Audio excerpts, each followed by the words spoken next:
నమస్తే రమగారు. నమస్తే జయ. రమగారు, చందమామ కథ ఏదైనా చెప్పండండి. మోసం చేసే వాళ్ళ కథలు చెప్తాం. మోసగాళ్ళ కథ. ఓహ్! ఒక ఊళ్ళోట ఇద్దరు గురు శిష్యులు లాంటి వాళ్ళు ఉండేవాళ్ళు. దుర్బుద్ధి, వక్రబుద్ధి. వాళ్ళ పేర్లా? ఆ, బావుంది. అంటే బహుశా పేర్లు అవి అయ్యి ఉండవు. చుట్టుపక్కల జనాలు పెట్టుంటారు. ఆ. వీళ్ళందరినీ మోసం చేసేవాళ్ళు. చిన్న చిన్న టోకరాలు. చాలా పెద్ద డబ్బు కొట్టేసేది కాదు అది. హ్మ్. హ్మ్. చిన్నగా బోల్తా కొట్టించి ఆ పూటకి పబ్బం గడిపేసుకోవటం. ఈ దుర్బుద్ధి, వక్రబుద్ధి ఆ ఊరు ఈ ఊరు తిరుగుతూ ఆ ఊళ్ళల్లో జనాల్ని టోకరాలు ఇచ్చేవాళ్ళు. ఈ ఊళ్ళని అయిపోయాక ఒకరోజు పక్క ఊరు వెళ్ళారు. వెళ్ళి ఒక అక్కడ స్థిరపడాలి మనం. స్థిరపడాలంటే ఏం చేద్దాము అని ఆలోచించి అట్లా చూసుకుంటూ వెళ్ళి ఏం చేసేట ఒక సావిట్లో మామూలుగా ఇళ్లలో ఎలా ఉండేవి పాతకాలపు ఇళ్ళు, ముందుకు ఇల్లుండి వెనకాలకి గొడ్ల సావిళ్ళు ఉండేవి. అవును. ఇంటి మీద నుంచి ఇటా లోపలికి వెనకాలకి వెళ్తే పెరళ్ళు ఉంటాయి కదా. ముందు సావిళ్ళు ఉండి వెనక్కి ఇళ్ళు ఉండేది అసలు కనపడేదే కాదు, చాలా తక్కువ. హ్మ్. అనుకోకుండా వీళ్ళకి ఏం కనపడింది, ఒక శాల పక్కనే ఇల్లు, ఆ శాలకి గేట్ లేదు. శాల అంటే పశువుల శాల. పశువుల శాల. ఆ. పశువుల శాల ఉండి పక్కనే ఇల్లు ఉంది, పక్క పక్కన ఉన్నాయి. అది ఇది ఇట్లా ఉన్నాయి. దీనికి ఊరికే ఏదో చిన్న గొట్టం లాంటిది అడ్డం పెట్టారు, అంత జోరుగా లేదు. తాళాలు గీడాలు లేవు. ఇంట్లో మరి జనం తక్కువ ఉన్నారో ఏమో, ఎవరు బయట వాకిట్లో కాపలా పడుకోవటం. పాతకాలం ఏం చేసేవాళ్ళు పెద్దవాళ్ళు, వాళ్ళు వాకిట్ పంచలో పడుకోవటము, వాకిట్లో మంచం వేసి పడుకోవటం, అరుగు మీద పడుకోవటం, ఎవడైనా మనిషి కదిలేసరికి ఎవడరా అంటూ ఉండేవాళ్ళు. వీధి కుక్కలు ఉండటము, గొడ్లే కొత్త మనిషి వస్తే ఎడ్లు గిత్తలు అవి బుసలు కొట్టడం ఏదో ఉండేది. అరుస్తాయా రమగారు? గొడ్లు కొన్ని అరుస్తాయా? అరుస్తాయి. కొన్నిటికి ఇరిటేషను. మనుషుల్లో ఇరిటబుల్ మనుషులు ఉన్నట్టే గొడ్లల్లో కూడా ఉంటాయి. కొత్త వాళ్ళని చూడగానే గిత్తలు అవి బుస కొడతాయి. ఆహాహా. గాలి గట్టిగా వదిలిపెట్టడం, చేయటం, రంకేయటం. అవునా? గేదెల్లో కూడా ఒకటి రెండు ఒప్పుకోవు. కొత్త మనిషిని యాక్సెప్ట్ ఒప్పుకోవు. ముట్టుకోవటానికి కూడా ఒప్పుకోవు. అన్నీ కాదు, అన్నీ సాధువుగా ఉంటూ ఉంటాయి. ఒక్కొక్కటి రెండు వాటి వల్ల అవి కాపలాగా కూడా పరిణమిస్తూ ఉంటుంది అనమాట. అదేలే. అయితే ఇవి ఏం చేశారు వీళ్ళు, ఆ శాలలో ఒక ఎద్దు ఒకటి కనపడింది. ఏదో వెనక్కి ఒంటెద్దు బండి ఉంది, గొడ్లు ఏవో ఇంకా ఉన్నాయి. వీళ్ళు ఏం చేశారంటే ఆ ఎద్దు సాధువుగా ఉంది, దాని దారిన అది ఎటాగో చూస్తుంది. పడుకుని ఉండే దాన్ని అయితే లేవదీయలేకపోయేవారు. అది నిలబడి ఉంది, ఏ మూత్రించడానికో నుంచున్నట్టుంది. చల్లగా మెడలోంచి తాడోడు తీసుకుపోయి ఎక్కడో అడవి వైపుకి తీసుకెళ్ళి అక్కడ కట్టేసి పరిగెత్తుకుంటూ ఊళ్ళోకి వచ్చేసారు. తెల్లవారేసరికి ఓ సత్రంలో చేరారు. వక్రబుద్ధి కొంచెం పెద్దవాడు, దుర్బుద్ధి కొంచెం చిన్నవాడు. ఆ వక్రబుద్ధి పోయి సత్రంలో వాళ్ళతో మాట్లాడుకుని అక్కడ ఉండిపోయాడు. ఈ దుర్బుద్ధి రోడ్డు మీద తిరుగుతున్నాడు. ఓకే. అయితే ఏమైంది, ఇంతలో ఈ పశువుల శాలలో నుంచి గొడ్డు తప్పిపోయింది కదా ఎద్దు. తెల్లవారే లేచి చూసుకునేసరికల్లా రైతుకి ఎద్దు కనపడలా. వాళ్ళ ఇంట్లో వాళ్ళంతా ఏదో పక్క ఊరు పెళ్ళికి వెళ్ళారు. అతనేమో అప్పుడే పెళ్ళి నుంచి వచ్చాడు. ఇంట్లో పిల్లలే పడుకున్నారు, వాళ్ళేమో చూసుకోలేదు. ఇంకేముంది, అయ్యో రామ నా ఎద్దు పోయిందని చుట్టుపక్కల అంతా వెతికారు. ఏం వెతుకుతారు, జనరల్గా తాళ్ళు కూడా తీసుకుని వెళ్ళిన గొడ్డు ఏ పక్క చేలోనో ఏ పక్క వాళ్ళ వాకిటోనో నుంచుంటుంది, ఎక్కడికో పరిగెత్తుకుంటూ పోదు కదా, అట్లా వెళ్ళవవి. ఇక చుట్టూతో అంతా వెతికారు. అయ్యో ఏదో అయిపోయిందని లబో దీపమని మొత్తుకుంటున్నారు. ఈ దుర్బుద్ధి ఏం చేశాడు, అక్కడ ఇక్కడ వెళ్తూ ఏమిటండి ఏమైంది, ఎందుకంత కాల్ చేస్తున్నారు అని చల్లగా కనుక్కుని, ఒడ్డు పోయిందా, మా గురువుగారు ఒక ఆయన ఉన్నారండి, ఈ ఊళ్ళోనే ఎక్కడో దిగారన్నారు, ఏదో సత్రంలో దిగుతానని కబురు చేశారు, ఏ సత్రంలో ఉన్నారో చూసుకోండి, మరి ఆయన అయితే ఇట్లా పోయిన చిటికలో చెప్తాడండి, ఆయన జ్యోతిష్యం ఇట్టా ఇట్టా ఇట్టా వేళ్ల మీద ఉంటుందండి అన్నాడు. అనేసరికి ఆ ఊళ్ళో ఉన్నది ఒకటే సత్రం. అందరూ పొలమని పోయారు. పోతే ఆ లోపల వక్రబుద్ధి కూర్చుని ఉన్నాడు. ఏమండి గురుగారు, మీరు ఫలానా గురుగారేనా అని కనుక్కున్నారు. అవునన్నాడు. ఎద్దు పోయిందండి మా ఇంట్లోది, మరి ఎట్లా పోయిందో తెలియలేదు, ఎక్కడుందో చెప్పండి బాబు మీకు పుణ్యం ఉంటుందని రైతు బతిమలాడాడు. అట్లాంటివి ఏమైనా ఉంటే జనం చేరతారు. రోడ్డు మీద ఏదైనా యాక్సిడెంట్ అయినా బోళ్ళ మంది చేరుతుంటారు చూడు. వాడు ఏమడుగుతాడో, ఈయన ఏం చెప్తాడో, నిజంగా దొరుకుతుందో దాని మీద పందేలు, దొరుకుతుందని దొరకదని, చిచ్చి ఇవన్నీ దొంగ మాటలని. ఒకడు కాదు, మా చిన్నప్పుడు ఇలాంటివి, మా ఇంట్లో చిలక వచ్చింది, చిలక ఎక్కడి నుంచి వచ్చిందో ఒక ఆయన చెప్పాడని ఏమో మాట్లాడుకుంటారు. అంతేగా. జనం చేరారు. చేరేసరికి నేనేం చేశాడు, బాగా ఆలోచించి నీ పేరేమిటో, మీ ఇల్లు ఏ దిక్కునుంది అని ఇట్లా బోల్డ్ ప్రశ్నలు వేసాడు. అక్కడి నుంచి సంచులో నుంచి 2 తాటాక పుస్తకాలు తీసాడు. తాళపత్ర గ్రంథాలు ఉండేవి కదా, దాన్నంతా తిరిగేశాడు. తిరిగేసి సూటిగా వెళ్ళు, ఊళ్ళోంచి అడవిలోకి వెళ్ళిపో, కుడి చేతి వైపుకి మళ్ళు, కుడి చేతి వైపున బాగా ముందుకెళ్తే ఒక మర్రి చెట్టు వస్తుంది. అవునండి అక్కడేదో మర్రి చెట్టు ఉందండి అన్నాడు. ఆ మర్రి చెట్టు మీదకి ఎదురుగుండా మళ్ళా నడు అక్కడ ఒక వేప చెట్టు ఉంటుంది. ఆ వేప చెట్టు నుంచి పక్కకు మళ్ళు అక్కడ చిన్న చింత చెట్టు ఉంది, నీ ఎద్దు అక్కడ కనపడుతోంది నాకు అన్నాడు. జనాలు వేప చెట్టు చింత చెట్టు ఎక్కడైనా ఆలోచిస్తుండగానే ఈ రైతు 5-6 వెంటేసుకుని పరిగెత్తుకుంటూ పోయాడు. వెళ్ళేసరికి ముందు మర్రి చెట్టు కనపడింది, దాని ఎదురుగుండా అలా నడవగా నడవగా ఒక వేప చెట్టు ఉంది, దాని పక్క నుంచి ఇంకొంచెం దూరం నడిస్తే చిన్న చింత చెట్టు, దాని కింద పడుకుని నెమరేస్తున్న ఎద్దు కనపడింది. ఆశ్చర్యపోయారు. అయ్యో బాబాయ్ ఇంకేమైనా ఉందా, ఎట కనిపెట్టేశాడు అమ్మో అనుకున్నారు. ఇక ఎద్దుని తీసుకొచ్చిన రైతు పళ్ళు తెచ్చాడు, ఫలాలు తెచ్చాడు, 10 రూపాయలు తీసుకొచ్చి ఇచ్చాడు. బాబు మీరు లేకపోతే నేను పిల్లలు కలవాడిని అన్యాయం అయిపోయివ్వండి, ఇది బ్రహ్మాండమైన ఎద్దు, మా ఊళ్ళో ఇది ఒక్కటే ఒంటెత్తు బండి అన్నాడు. ఇంటికి 10 దండాలు పెట్టారు. సత్రం వాళ్ళు మీరేం పావలా ఇవ్వక్కర్లా, హాయిగా 4 రోజులు ఉండి ఇక్కడే తినండి అన్నారు. ఇంత గొప్ప విషయం కదా. మరి అంతేగా. అయితే ఏంటంటే జనరల్గా ఈ ఊళ్ళల్లో 2-3 రకాల వ్యవహారాలు వీళ్ళు చేసేవాళ్ళు కాదు ఇలాంటివి. వీళ్ళు వేరే ఊరు మారుదామనుకున్నారు. ఈ మారే లోపల గ్రామాధికారి పరిగెత్తుకుంటూ వచ్చాడు. మీరు ఉన్నారా లేదా అని వచ్చాను అనేసరికల్లా సరే ఇప్పుడు వీళ్ళే దొంగతనం చేసి దాచేసిన ఎద్దు ఎక్కడుందో చెప్పి 10 రూపాయలు అంటే కనీసం ఒక నెలన్నర గ్రాసం వాళ్ళకి. ఆ రోజుల్లో 10 అంటే చాలా ఎక్కువ కదా. వాడు తెచ్చిచ్చాడు. మరి వీళ్ళేమో చుట్టుపక్కల వాళ్ళు ఏవో పళ్ళు ఫలాలు సమర్పించారు. 4 రోజులు తినచ్చు. 2 రోజులు సత్రంలో చక్కగా శుభ్రంగా భోజనం చేశారు. వెళ్ళిపోదాం అనుకున్నారు. గ్రామాధికారి వచ్చేయమన్నాడు, మీరు జ్యోతిషాచార్యులు ఎవరైనా కావాలి నాకు, మీరు ఏమో ఎద్దును కనిపెట్టారట, నాది కూడా ఒకటి కనిపెట్టండి, బంగారు పాందాన్ని పోయిందండి నాది, అది ఎక్కడుందో చెప్పండి అన్నాడు. కతుక్కుమన్నారు వీళ్ళు. ఓరు నాయన ఎట్లా చెప్తాం ఇది, మనకేమొచ్చు అంతేగా. నీ లెక్కేసి అంటే దొంగ లెక్కలు వేస్తాం, అసలు లెక్కలు రావు కదా. మనమే కొట్టేసి కట్టేసిన ఎద్దునైతే చెప్పగలుగుతాం, ఇది ఎట్లా చెప్తాం. సరే ఇప్పుడు గబగబా పంచాంగం తీసి ఇప్పుడు వర్జ్యం ఉందండి ఇప్పుడు చెప్పకూడదు, తర్వాత చెప్తాం, మీరు ఆనక చెప్తాం, మీరు వెళ్ళరండి అని పంపేశారు. యాక్చువల్గా ఏమైంది, ఆ గ్రామాధికారి ఇంట్లో ప్రారంధం అనే ఒక పనివాడు ఉన్నాడు. ప్రారంధం, వాడి పేరే ప్రారంధం. ఊళ్ళల్లో అట్లా పెడతారు, ఇప్పుడు వీళ్ళకి పెట్ల దుర్బుద్ధి వక్రబుద్ధి కదా. అట్లాగే ప్రారంధుడు. ఆ ప్రారంధం ఏం చేశాడు, ఈ బంగారు పాందాను ఆయన ఈ మధ్యకాలంలో దాని జోలికి రాల, మర్చిపోయాడు అనుకుని వాడు దాచేశాడు. ఈయనకి ఆ రోజు ఎందుకో గుర్తొచ్చింది. ఇక వెతకటం మొదలుపెట్టారు. ఇప్పుడు ఏం చేయాలి, ఇప్పుడు వీడికి ప్రారంధానికి ఏం భయం వేసింది, అమ్మో వీళ్ళు ఎక్కడో కట్టేసున్న ఎద్దుని చెప్పారంటే మన సంగతి కూడా చెప్పేస్తారు, కాబట్టి వీళ్ళని ఏం మాట్లాడుకుంటున్నారో వినాలని గ్రామాధికారి బయటకు వచ్చేయంగానే వీళ్ళు పోయి వీడు వెళ్ళి అక్కడ కిటికీ దగ్గర నుంచున్నాడు. ఆయనతో పాటు వచ్చాడు, ఆయనతో పాటు ఇంటికి వెళ్ళాల, ఆయన ఇంటికి వెళ్ళిపోయాడు. ఇప్పుడు వర్జం ఉంది, మంచి సమయం బాగుపడ్డాక దుస్సమయం ఏదో అంటారు కదా, దుర్ముహూర్తాలు అయిపోయాక మేము చూసి చెప్తానులేండి అన్నారు. ఆయన వెళ్ళిపోయాడు. వీడి కిటికీ దగ్గర నుంచున్నాడు. ఇప్పుడు వీళ్ళు ఏమనుకున్నారు, ఇదేం ప్రారంధం రా మనకి, ఇది ప్రారంధం అంటే ఏమంటారు, మన కర్మకి మన కర్మానికి వచ్చింది అనగానే వాడు గతుక్కుమన్నాడు. ఏమిటి ఇదేం ప్రారంధం అంటున్నారంటే, నా పేరే కదా ప్రారంధం, వీళ్ళకి తెలిసిపోయిందేమో అని. అక్కడి నుంచి రెండోవాడు అన్నాడు, దుర్బుద్ధి అన్నాడు, ప్రారంధాలకు మనం ఏం చేసేదేం లేదండి, ఉత్తర దిక్కుగా నడిచి వెళ్ళిపోదాం అన్నాడు. ఆ ఊరికి ఉత్తరంగా ఇంకో ఊరుంది రామాపురం. ఉత్తర దిక్కు పట్టుకుని నడిచి వెళ్ళిపోదాం అనగానే వీడు హడలిపోయాడు. ఎందుకంటే వీడు ఉత్తరంలో ఉన్న శ్మశానం దగ్గర పాతి పెట్టాడు దాన్ని. పరిగెత్తుకుంటూ లోపలికి వచ్చాడు. బాబు మీ పుణ్యం ఉంటుందండి, ఉత్తర దిక్కులో నేను పాతేశానని మాత్రం చెప్పి, ఇప్పుడు ఉత్తరం కనపడింది, ప్రారంధం పేరు తెలిసింది వాళ్ళకి, ఉత్తరం కనపడింది. ఇప్పుడు ఏమవుతుంది, తవ్వాడు పాతాడు కనపడదు, అంతేగా కనిపిస్తుంది. అందుకని వచ్చేసాడు లోపలికి. బాబు మీ కాళ్ళు పట్టుకుంటానండి, 10 రూపాయలు సమర్పించుకుంటాను, నేను కూడా బంగారు పాందాని మీద ఆశతోటి చేశానండి, మీరు మాత్రం ఈ పని నేను చేశానని చెప్పకండి దయచేసి, ఎక్కడుందో చెప్పేస్తా అని చెప్పేసి వెళ్ళిపోయాడు. వీళ్ళు అమ్మాయి అనుకుని మర్నాడు పొద్దున్నే గ్రామాధికారిని కేకేసి, ఉత్తరంగా ఉన్న శ్మశానానికి ఒక సావిడి ఉంది, సావడి మొదటి మెట్టు దగ్గర తవ్వి పాతపెట్టబడి ఉంది మీది, ఎవరు అంటే అది కనిపించట్లేదని చెప్పేశారు.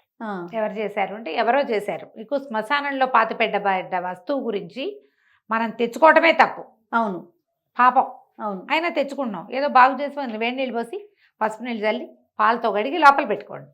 వ్యక్తిని గురించి అడిగామనుకోండి, వ్యక్తి కనపడ్డాడంటే వ్యక్తితో ఏమైనా ఆత్మలు మీ ఇంట్లోకి వచ్చేస్తాయి అని వాడిని బెదిరించారు గ్రామాధికారి. గ్రామాధికారి సరే అంటాడుగా, అంతేగా ఊరుకున్నాడు.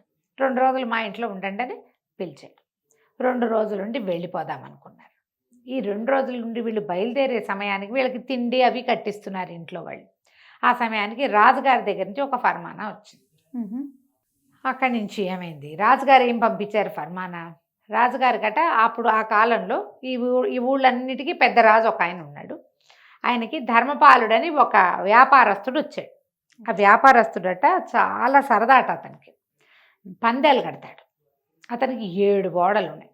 ఆ 7 ఓడల్ని రాజుగారు, మనకి రాజధాని నగరం నౌకలు ఆగే నగరం అనమాట. ఏమనాలి దాన్ని మనం, కోస్తా ప్రాంతం, తీర ప్రాంతంలో ఉంది రాజధాని.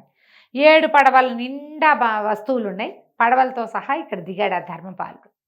రాజుగారిని చూడబోయాడు, ఏవో కానుకలు సమర్పించాడు. పిచ్చాపాటి మాట్లాడుకున్నప్పుడు పందెం వేసుకుందామని ఏం చేసేట, ఒక ఇంత బాక్స్ చూపించాడు, ఒక పెట్టె. ఈ భోషాణంలో ఏముందో చెప్తే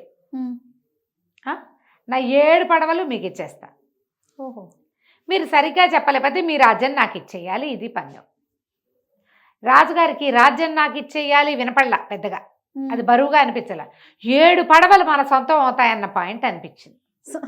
ఏమనుకున్నాడు, మన రాజ్యం నిండా బోళ్ళంత మంది జ్యోతిష్ శాస్త్రవేత్తలు ఉన్నారు, అసలు కంటితో చూడకుండానే అక్కడెక్కడో అది జరిగింది, ఇక్కడెక్కడో ఇది జరిగింది చెప్తారు, ఇది మాత్రం చెప్పలేరు. ఓహో, చెప్పేస్తారు. కాబట్టి అప్పుడు 7 పడవలు మన రాజ్యానికి ఏమంటే బోల్డ్ అంత సంపద, సంవత్సరపు వ్యాపారపు సరుకు అని ఈయన ఉత్సాహంగా, ఈ డబ్బాలో ఏముందో మేము చెప్పగలమని పందెం కట్టాడు. పందెం ఏమిటి, ఇస్తే 7 పడవలు, వస్తే రాజ్యం. బాగుంది, ఇదే కదా. అక్కడి నుంచి ఏమైంది, వాళ్ళని వీళ్ళని పిలిచాడు. ప్రతి వాళ్ళు ఆ డబ్బా చూస్తారు, దాన్ని కదుపుతారు, దాంట్లో ఏదో ఉందని తెలుస్తోంది, అంత ఉంది బాక్స్. ఈయన పెట్టే, కానీ ఏముందో ఇది చెప్పలేకపోయారు. ఓ వాసన లేదు, ఓ రంగు రుచి వాసన ఏమీ లేవు, ఏమీ తెలీదు, ఏదో కదులుతోంది లైట్గా. వాడు ఏం పెట్టాడు ఎటా తెలుస్తుంది, దాంతో ఇహ తెలియలే. జ్యోతిష్ శాస్త్రవేత్తలంతా పెదవిరిచారు, మా వాళ్ళు కాదంటే రాజుగారికి బెంగ పట్టుకుంది. ఓ నాయనో, రాజ్యం ఇచ్చేయాలి. మొదట వినపడలా, తర్వాత 4 రోజులకి వచ్చేసరికి తెలిసింది.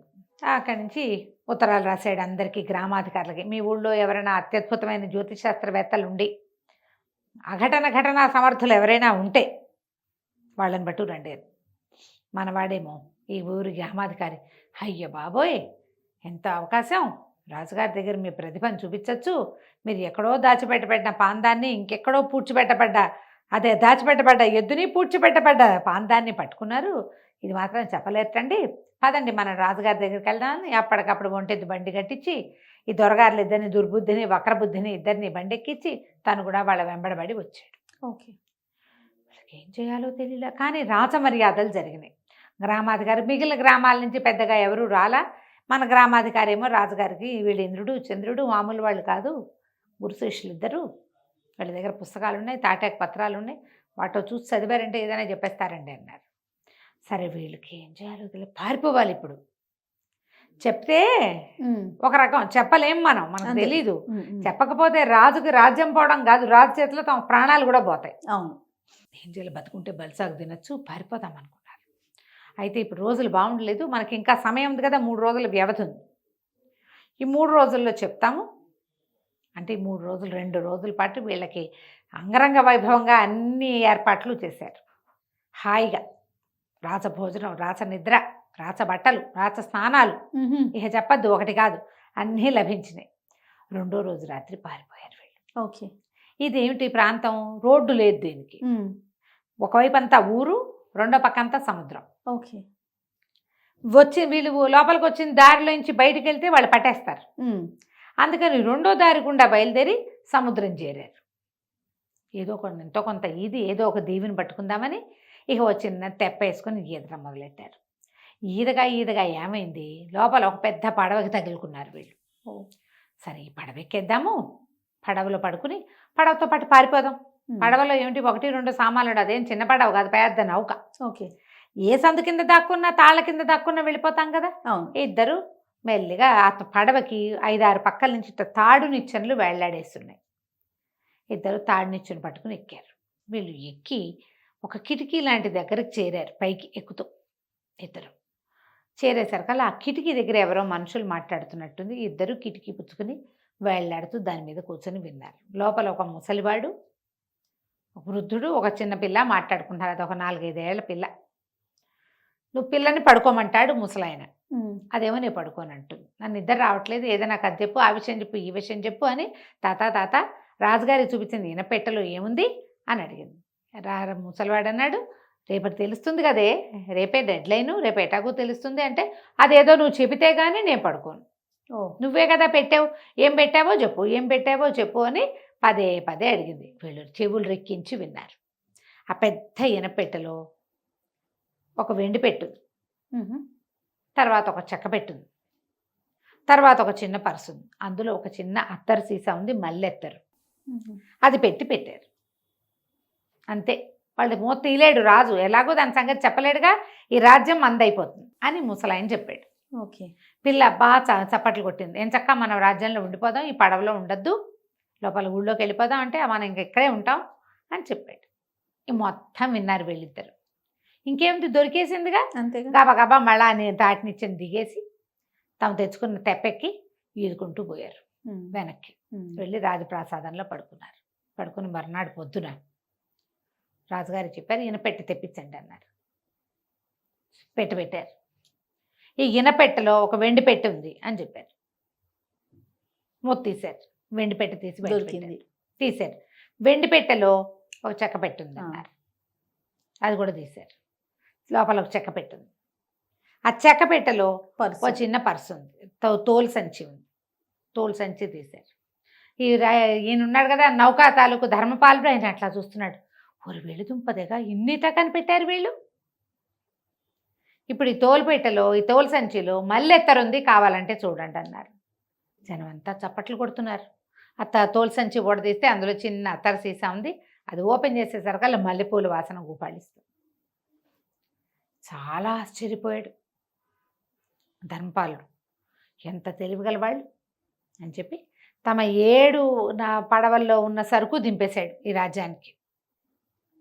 పడవలు ఇవ్వటం కాదు, మొత్తం సరుకు అంతా ఇచ్చేశాడు. వీళ్ళకి సంవత్సరానికి సరిపడా వ్యాపారం అది. ఇచ్చేసి, ఇంత గొప్ప జ్యోతిశాస్త్రవేత్తలున్నారు, ఇక మీకు తిరుగులేదు మహాప్రభు, మీరు చాలా అదృష్టవంతులు, ఓహో అని అందరూ ఓహో అన్నారు.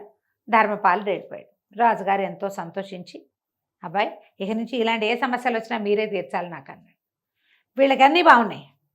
ధర్మపాలుడు బహుమతులు ఇచ్చాడు, రాజ్యంలో అందరూ బాగా ప్రైజ్ చేస్తున్నారు. రాజుగారు ఎంత బహుమతులు ఇచ్చాడో, ఎన్ని ఇచ్చాడో. కానీ ఇప్పుడు ప్రాబ్లం ఏంటంటే రేపటి నుంచి చెప్పంటాడు. అదే కదా. ఇదేదో ఫ్లూక్గా కుదిరింది రేపు. అందుకని ఏం చేశారు, ఇద్దరు ఒక ఎత్తెత్తారు. ఆ రోజు రాత్రి అందరు పడుకొని నిద్రపోతుంటే వీళ్ళకి ఒక సెపరేట్ రూములు ఇచ్చారు. అందులో కొంచెం నూనె పోసి అంటించేశారు. దీపాలు అంటుకుపోయినాయి. దీపం అంటుకుపోయింది. లబో దిబోమని కేకలు పెట్టారు. మొత్తం సైనికులు వాళ్ళు వీళ్ళు వచ్చారు. జ్యోతిశాస్త్రవేత్తల గదిలో నిప్పంటుకుందనేసరికల్లా రాజుగారు, మంత్రి గారు, సైన్యాధిపతి, గ్రామాధికారి హుటాహుటిన అర్ధరాత్రి పరిగెత్తుకొచ్చారు. వీళ్ళకి ఏమైనా అయిపోయిందేమో, వీళ్ళే కదా రేపొద్దున మన భావి సామ్రాజ్యానికి శకకర్తలు, అందుకని పరిగెత్తుకుంటూ వచ్చారు. వీళ్ళిద్దరికీ ఏం కాలేవో బట్టలు అవి తగలబడిపోయినాయి. గురువుగారు వక్రబుద్ధి నెత్తి మీద చేతులు పెట్టుకుని ఏడుస్తున్నాడు. దుర్బుద్ధి ఏమో కాసేపు ఏడుస్తాడు, కాసేపు ఓదారుస్తున్నాడు. ఏం జరిగింది మీకేం అవ్వలేదు కదా అంటే, మాకేం కాలేదండి, కానీ మా గురువుగారి తాలూకు మంత్రాల సంచి ఉన్నాయి కదా, పుస్తకాలు ఉన్నాయి కదా, గ్రంథాలు తగలబడిపోయినాయండి. ఎప్పటిదో 500 సంవత్సరాల నాటి తాటాకు, అది ఇట్ట నిపురవ తగిలేసరికి అట్టా భగ్గుమనిపోయింది. ఇప్పుడు ఇవి తగలబడిపోయినాయి. మేమేం జ్యోతిష్యం చెప్తాం ప్రభు మీకు అని వక్రబుద్ధి విపరీతంగా ఏడ్చాడు. దుర్బుద్ధి కూడా బలబల ఏడ్చాడు. గురువుగారు ఏడుస్తున్నాడు. రాజుగారు అన్నారు, ఏం పర్వాలేదు, మీరేం బాధపడకండి, మీ ఇద్దరికి చెరో పదవి ఇస్తా, మా స్థానంలోనే ఉండండి. మీరు అవేవి చెప్పలేకపోయినా పర్వాలేదు, ఆల్రెడీ చెప్పి మా చాలా పెద్ద సమస్యను తీర్చేశారు మీరు, లేకపోతే రాజ్యం పోయేది. మీ వల్లే రాజ్యం ఉంది, హాయిగా చేరుకో, ఇల్లు ఇస్తాం, వివాహాలు చేసుకోండి, సుఖంగా ఉండండి ఇక్కడేనని చెప్పి వాళ్ళు అక్కడే ఉంచుకున్నారు. తెలివితేటలతో ఇంకా ఏమీ చేయక్కర్లేకుండా ఏదో మామూలుగా ఆఫీస్కి వెళ్ళొస్తూ ఉండొచ్చు. మనకి క్రికెటర్లకి వాళ్ళకి ఇస్తుంటారు ఉద్యోగాలు, ఏముంది ఊరికే వెళ్ళి చూసి వస్తారు, అంతకంటే ఏముండదుగా.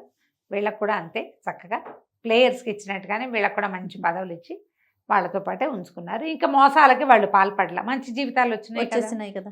కంచికి మనం ఇంటికి. బాగుందండి. నమస్తే. నమస్తే జయ.